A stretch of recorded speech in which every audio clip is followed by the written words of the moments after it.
You want to start a tech company, but you're not a techie. You've got an idea, business plan, and the passion to make it happen, but you're stuck between a rock and a hard place because you can't turn your billion-dollar idea into reality. You're searching high and low to find someone, anyone, to come alongside you and do the grunt work of coding. If you're serious about seeing your idea take off, you need to look in the mirror because your technical co-founder is looking back at you. That's what AI Capitalist is here for, pairing business ideas with artificial intelligence technologies to make it all real. So why shouldn't you look for a technical co-founder? Let's get real. The line of idea people looking for engineers is longer than a Soviet bread line in 1988. The hard truth is that if you can't build your product yourself, your dream will die on the vine. Sure, you can hire contractors, but they're as invested in your success as a plumber is in an overflowing toilet. It's just a job to them. Your vision needs someone in the trenches getting their hands dirty and building with blood, sweat, and tears. That person needs to be you.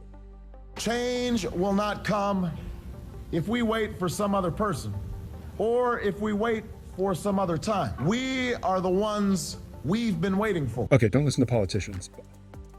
He was right in that case. I know what you're thinking. I'm too old to learn the code, or I'm not a math whiz. Well, buckle up, Buttercup, because I'm about to drop a truth bomb. It's never too late to learn anything. Period. Full stop. Back in the dark ages of 2010, yours truly was an engineer with a head full of ideas but zero coding skills. But necessity is the mother of invention, or in my case, education, motivation. I hit the books hard. I learned Python and R, the two main coding languages in AI, and whatever else I needed to bring ideas to life. You don't have to pay for a master's degree in coding for this sort of thing.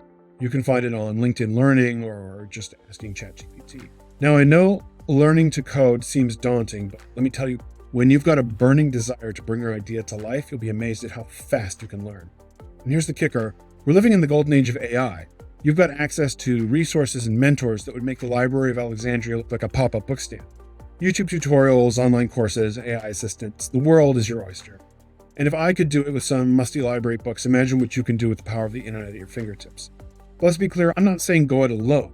Having a co-founder is crucial. Startups are a roller coaster, and you need someone strapped in next to you for the ups and downs. But don't limit yourself to finding an engineer. Find a partner who shares your vision, your drive, and your willingness to learn. Because here's the secret that Silicon Valley doesn't want you to know. The only difference between an engineer and a non-engineer is that the engineer took the time to learn. Coding is a skill, not a superpower.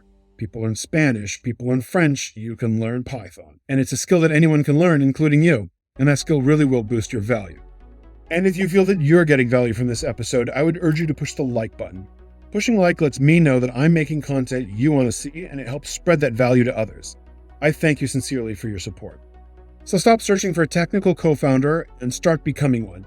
Embrace the learning journey. Jump into coding with the same passion you have for your startup idea. Will it be easy? No. Will it be worth it? Absolutely. I once had a boss I would go to with a particularly hard question or a hard problem, and he would just look at me and say, Nike, just do it. Stop waiting for someone else to bring your vision to life. Take the first steps today. Start learning, start building, start becoming the technical co-founder your startup needs.